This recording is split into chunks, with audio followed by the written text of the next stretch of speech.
Setting time of cement test করার আগে আমরা কোন টেস্ট করি? Soundness, strength test, fineness test, consistency test.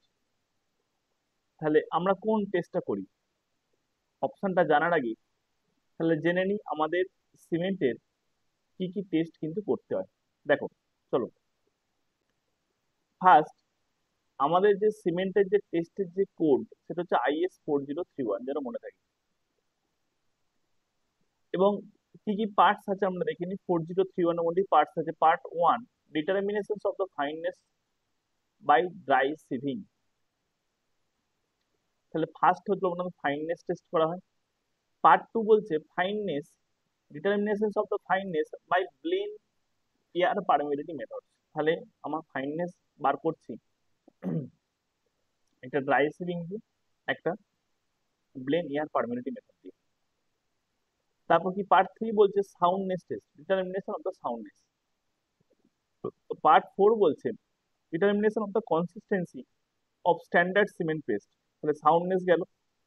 তা বলছে কনসিস্টেন্সি টেস্ট করা হচ্ছে। পার্ট 5 বলছে initial and the final setting time of the cement. Part 6 বলছে compressive strength of hydraulic cement of other than masonry cement. Part 7 বলছে compressive strength of masonry cement. What is hydraulic cement, what is masonry cement, অনেক কিছু আছে। মানে আমরা এই কোশ্চেনটা শুধু এই অ্যান্সারটা নিয়ে ডিসকাস করবো, অন্য কিছু ডিসকাস করবো না।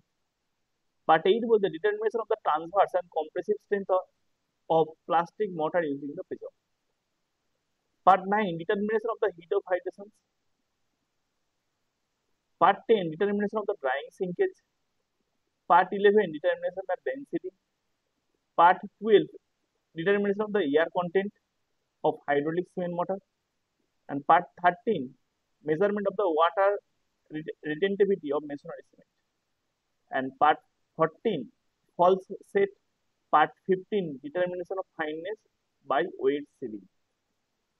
তাহলে আমরা কি দেখতে পাচ্ছি? আমাদের এতগুলো টেস্ট কিন্তু আছে, এবং এর মধ্যে আমাদের ইম্পর্টেন্ট যে টেস্ট সেটা হচ্ছে part 1 dry sieving, important test. Blaine air permeability methods আমাদের ল্যাবে করা হয় না। Soundness test, important test. Consistency, important test.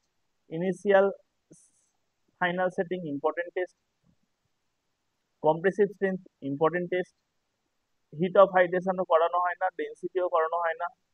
ঠিক আছে, আর এখান থেকে মোটামুটি আমাদের সেরকম আর কিছু কোনো টেস্ট কিন্তু করানো হয় না।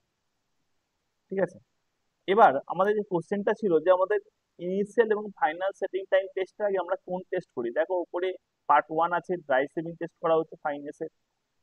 পার্ট 3 সাউন্ডনেসও আছে। পার্ট 4 কনসিস্টেন্সিও আছে। আর এখানে আমার অপশন গুলো দেখো, সব কটা অপশনে কিন্তু দিয়েছে। সাউন্ডনেস দিয়েছে, ফাইননেস দিয়েছে, কনসিস্টেন্সি দিয়েছে, স্ট্রেংথ টেস্টটা পরে আছে। তাহলে আমি দেখতে পেলাম এখানে আমার স্ট্রেংথ টেস্টটা বাদ হয়ে গেল। তাহলে আমরা যখন এমসিকিউ যখন সলভ করবো তখন আমাদের যে পন্থা অবলম্বন করতে হবে সেটা হচ্ছে এলিমিনেশন মেথড। এলিমিনেশন মেথড করে আমাকে কিন্তু একটা একটা করে বাদ দিতে হবে। তাহলে আমি দেখলাম একটা বাদ হয়ে গেল, এবার তিনটে পড়ে আছে। এবার আমি যদি দেখি ফাইননেস টেস্ট কি। ফাইননেস টেস্ট ড্রাই সিভিং, যেটা হচ্ছে IS ইন্ডিয়ান সিভ নাম্বার 9 দিয়ে করা হয়, 90 মাইক্রনের সিভ দিয়ে, যেখানে আমাদের সিমেন্টের কতটা ফাইননেস সেটা আমরা মেজারমেন্ট করি। ব্লেনি এয়ার পারমিবিলিটি মেথডস, ওটাও আমার সেম। এখানে হচ্ছে আমার স্পেসিফিক সারফেস এরিয়া দিয়ে মেজারমেন্ট করা হয়। সাউন্ডনেস টেস্টটা কি? সাউন্ডনেস টেস্ট হচ্ছে কতটা সিমেন্ট আমার এক্সপেনশন করলো। আমার যদি আনবার্ন লাইন যদি আমার থাকে, লাইন ম্যাগনেসিয়া, ঠিক আছে, সেগুলোর জন্য সিমেন্টের ভলিউমটা আমার এক্সপেনশন করে যায়, সেটাকে বলে সাউন্ডনেস। কনসিস্টেন্সি মেন আসছে, কনসিস্টেন্সি। কনসিস্টেন্সি কি? কনসিস্টেন্সি হচ্ছে এমন পার্সেন্টেজ ওয়াটার কন্টেন্ট, যে ওয়াটারটা আমার সিমেন্টের মধ্যে দিলে সিমেন্টটা আমার ঠিকঠাক করে মাখা যাবে, বেশি হবে না কমও হবে না। সেই যে কনসিস্টেন্সি, কনসিস্টেন্সি টেস্ট দিয়ে আমরা যেটা বার করি সেটা হচ্ছে পার্সেন্টেজ অফ ওয়াটার, কতটা আমাদের এখানে অ্যাপ্লিকেবল, যে ওয়াটারটা দিলে আমার সিমেন্টটাকে ভালো করে মাখতে পারবো।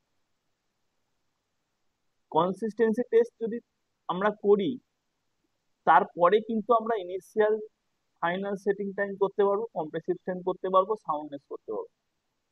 এবং টেনসাইল স্ট্রেন্থ এখানে দেয়নি, বা টেনসাইল স্ট্রেন্থ করতে পারবো। কেন করতে পারবো? বিকজ দেখো পরের স্লাইড দেখ, কনসিস্টেন্সি করে যে আমরা ওয়াটার কন্টেন্টটা পাবো সেটাকে আমাদের পি দিয়ে নোটেশন করা হয়। কনসিস্টেন্সি টেস্টে সাপোজ আমি পেলাম কনসিস্টেন্সি যে আমার P percentage of water, suppose আমি ধরলাম হচ্ছে 30% অফ ওয়াটার, যে আমি সিমেন্টটা দিয়েছি তার 30% অফ ওয়াটার আমায় দিতে হচ্ছে। তাহলে এই যে 30% অফ ওয়াটারটা পাবো, এই 30%-এর 85% ওয়াটার দিয়ে আমরা সেটিং টাইম করবো, ইনিশিয়াল এবং ফাইনাল। 78% দিয়ে আমরা সাউন্ডনেস টেস্ট করবো, এটা আমাদের আইএস কোড বলে দিয়েছে।